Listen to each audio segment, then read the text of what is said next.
వేకువ వాక్యము ఈ ఉదయకాల సమయంలో మన ధ్యానం కొరకై దేవుని వాక్యం పరిశుద్ధ గ్రంథం బైబిల్లో నుంచి నిర్గమాకాండము 15వ అధ్యాయము 25వ వచనం. అతడు యెహోవాకు మొరపెట్టెను, అంతటి యెహోవా అతనికి ఒక చెట్టును చూపెను.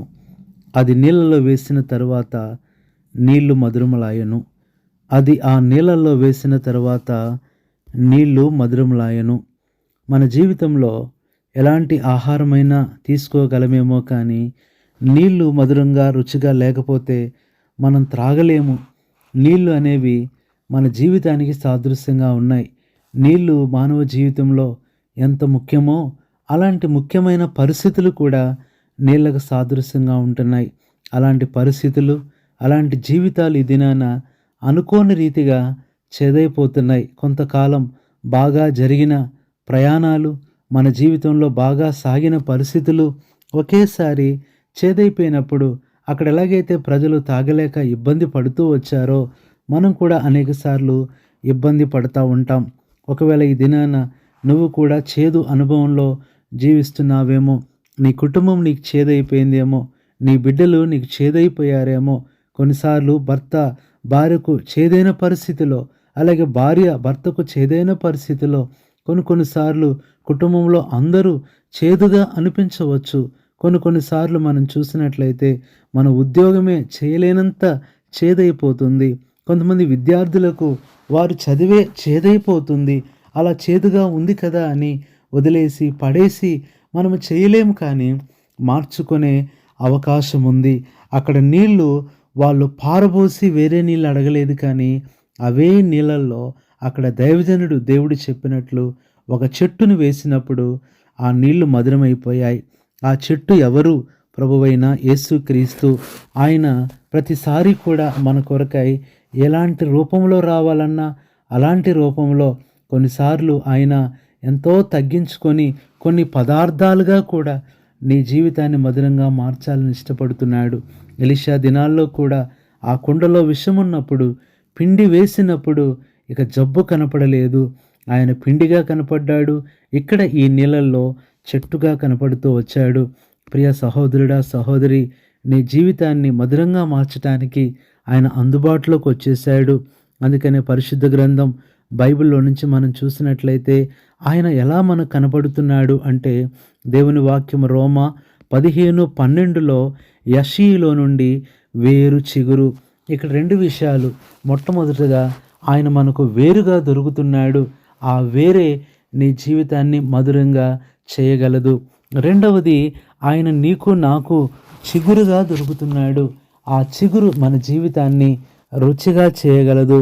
మూడవదిగా చూస్తే యెషయా గ్రంథం 53:2 లేత మొక్క వలె ఆయన కనబడుతున్నాడు. ఆ లేత మొక్క నీ జీవితంలోకి వచ్చినప్పుడు నువ్వెంతో మధురమైపోతావు. నాలుగవది మనం చూసినట్లయితే రోమా 11:24 మంచి ఒలీవ చెట్టులాగా ఆయన కనపడుతున్నాడు. ఇది నాలుగవది. అంతేకాదు నీ కొరకు నా కొరకు చివరిగా ఐదవదిగా ఆయన మ్రానుగా. లూకాసు సువార్త 23:31 వారు పచ్చి మ్రానుకే ఇలాగు చేసినడలా ఎండిన దానికేమి చేదురో అని చెప్పాను. ఐదవది, ఆయన మ్రానుగా ఉన్నాడు.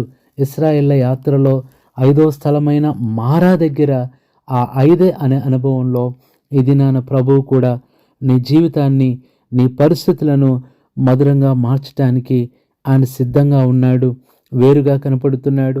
రెండవది, ఆయన చిగురుగా కనపడుతున్నాడు. మూడవది, మొక్కగా కనపడుతున్నాడు. నాలుగవది, చెట్టుగా కనపడుతున్నాడు. ఐదవది, నీ పరిస్థితులన్నిటికీ సరిపోయే ఆ మ్రానుగా ప్రభు కనపడుతున్నాడు. నీ జీవితంలో ఒక్కసారి ఆయనను వేసుకొని చూడు, తప్పనిసరిగా నీ జీవితం మధురమైపోతుంది. నెహెమ్యా గ్రంథం 8:10 క్రొవ్విన మాంసం భక్షించుడి, మధురమైన దానిని పానము చేయమని దేవుని వాక్యం సెలవిస్తుంది. ఇంకా ఎంతకాలం చేదు పరిస్థితులు ఎదుర్కొంటూ యేసు లేని జీవితం అది చేదైందని ఇప్పుడే తెలుసుకో. నీ జీవితంలో ఆయన్ని వేసుకొని చూడు.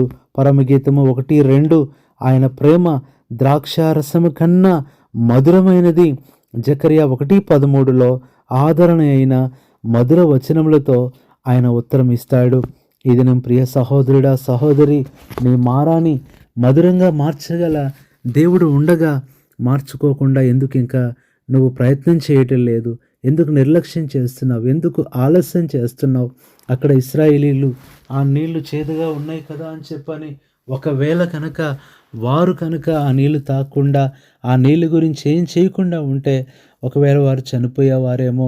అయితే ఆ నీళ్ళ కోసం దైవజనుడి దగ్గరికి తీసుకొచ్చినప్పుడు ఆ విషయాన్ని దైవజనుడు ప్రభు దగ్గరికి తీసుకెళ్ళాడు. ఇది మన కొరకై దేవుడు దైవజనులను ఉంచారు. ప్రతి పరిస్థితిని నువ్వు తెలియచేయి, నీ కొరకై ప్రార్థన చేస్తారు. అంతేకాదు నీ కొరకై దేవుడు ఆ మొక్కను, ఆ చెట్టును సిద్ధపరిచాడు.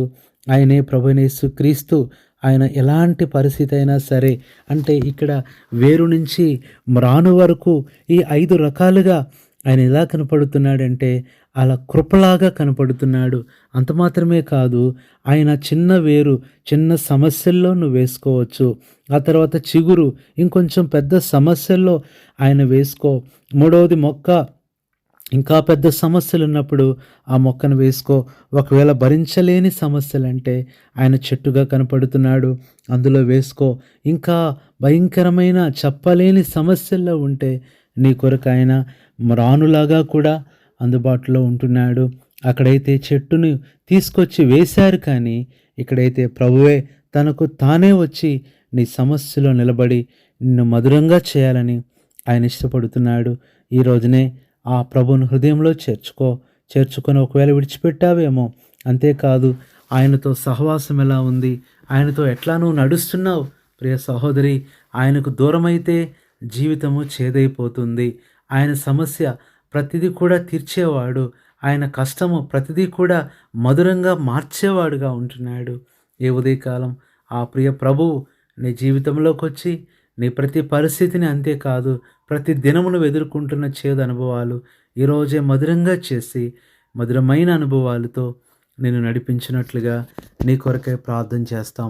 పరిశుద్ధుడైన తండ్రి, ప్రభువైన యేసుక్రీస్తు నామంలో వందనాలు చెల్లిస్తున్నాం. ఈ ఉదయకాల సమయంలో ఈ మాటలు వింటున్న ప్రతి ఒక్కరిని జ్ఞాపకం చేసుకోండి.